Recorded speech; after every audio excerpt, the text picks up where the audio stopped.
இந்தியாவில் காங்கிரஸ் பாஜக ஆளக்கூடிய மாநிலங்கள் எல்லாம் வேலைக்கு வந்து வெளி மாநிலத்தில் எடுக்கக்கூடாதுன்னு சட்டம் போட்டு வச்சிருக்காங்க. ஓ, கர்நாடகாவில் முதல்ல பண்ணாங்க. சரோஜினி மகிஷி கமிஷன் போட்டு அவங்க சொல்றாங்க பாருங்க. கர்நாடகாவில் 100க்கு 100 மாநில அரசு வேலை கன்னடத்துக்கு தான் வேணும் கொடுக்கணும். +2ல கன்னடம் படிச்சிருக்கணும். 15 வருஷம் கர்நாடகத்தில் குடியிருந்திருக்கணும். அவர்களுக்கு தான் அங்க. குஜராத்தில் 95ல கொண்டு வந்த சட்டம் இருக்கு, இப்பவும் இருக்கு. தனியார் துறை மத்திய அரசு துறையா இருந்தாலும் மத்திய 190% குஜராத்திகள் தான் கொடுக்கணும். மத்திய அரசு துறையில் 10% கொடுக்கலாம் மற்றவங்களுக்கு. எல்லா மாநில சட்டம் இருக்கு. இதில் நாங்கள் தொகுத்து வச்சிருக்கோங்க. மேற்கு வங்க கம்யூனிஸ்ட் ஆட்சி மேற்கு வங்காளத்தில் வச்சிருக்காங்க, அந்த சட்டம் வச்சிருக்காங்க. ஹிமாச்சல பிரதேசம் சட்டம் இருக்கு. இப்போ மத்திய பிரதேசத்துக்கு கமல்நாத் முதல் மந்திரியா வந்தோடனே கையெழுத்து 85% வந்து மத்திய பிரதேச மக்களுக்கு தான் வேலை என்று கொடுறாங்க. இதுபோல் ஒரு சட்டம் மாநில கட்சிகள் ஆட்சி நடத்தக்கூடிய தமிழ்நாட்டில் ஏன் இல்லை?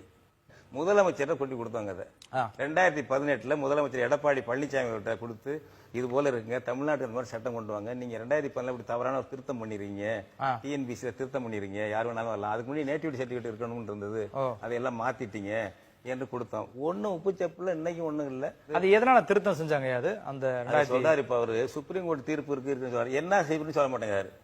ஓபிஎஸ் சொல்ல மாட்டேங்கிறாரு. அவரு சட்ட அமைச்சர் இருக்காரு சி.வி. சண்முகம், அவரும் சொல்ல மாட்டேங்கிறாரு. இவங்க எல்லாம் சுப்ரீம் கோர்ட் தீர்ப்பு பொருந்தாதா? இந்திய தேசத்துக்கே உரிய காங்கிரஸ் பாஜக ஆளக்கூடிய மாநிலங்கள்ல, சர்வதேசம் பேசக்கூடிய கம்யூனிஸ்ட் கட்சி ஆளக்கூடிய மாநிலங்கள் எல்லாம் சட்டங்கள் இருக்கு. தமிழ்நாட்டை கதவை பிடிங்கி வச்சுட்டாங்க. மத்திய அரசு என்ன பண்றான்? திட்டமிட்டு இந்த வருமான வரி தொழில்நுட்பம் போங்க பாருங்க. இன்டர்வெல்ல கேண்டீன்ல போய் பாருங்க, யாரையும் தமிழா இருக்கானு 100 பேர் இப்ப போட்டா 100 பேரும் வடநாட்டுக்காரங்க, வேற மாநிலத்துக்காரங்க தான். 100 பேருங்க.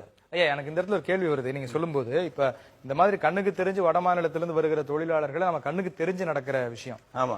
ஆனா இதற்கு பின்னால் இருக்கிற அரசியல் நகர்வு என்ன? அரசியல் நகர்வு தான் முதல்ல சொன்னதாங்க.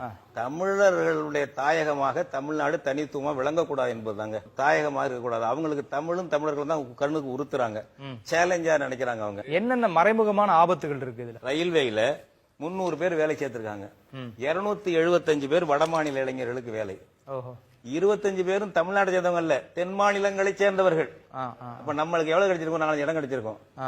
ஏற்கனவே தமிழ் தெரியணும்னு ஒரு விஷயம் இல்ல. ஏதாவது பேர் ஓபிஎஸ் திருத்திட்டாரு. நீங்க ஏற்கனவே தப்பி சொன்ன மாதிரி தமிழ் தெரியணும் அவசியம் இல்ல. நீங்கள் வேலையில் சேர்ந்து 2 ஆண்டுகளில் தமிழ் கற்றுக்கொள்ளலாம். அதுக்கு முன்னாடி தமிழ் தெரியணும், தமிழ் பரிசு எழுதணும்னு இருந்தது வெளிமாநிலத்தவர். அதையெல்லாம் நீக்கி தூக்கி எறிஞ்சிட்டாருங்க ஓபிஎஸ். இந்த தம்பி சொன்னது ராமநாதபுரம் நிலம் வாங்குற யாரு? பெரிய பெரிய ஆளுக்கு வாங்குறான். குஜராத் முதலாளிகள் வாங்கி போடுறானுங்க.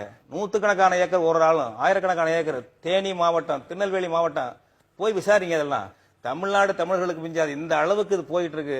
இந்த அனைத்து அம்சங்களோடும் பேசி தமிழர் தாயகத்தை பாதுகாக்கிற போராட்டமாக கருத்தாக வந்து சேரணும்னு சொல்றேன், வேற ஒண்ணும் இல்ல. சொன்னது போல இது தமிழ்நாட்டுடைய கதவு திறக்கப்பட்டிருக்குன்னு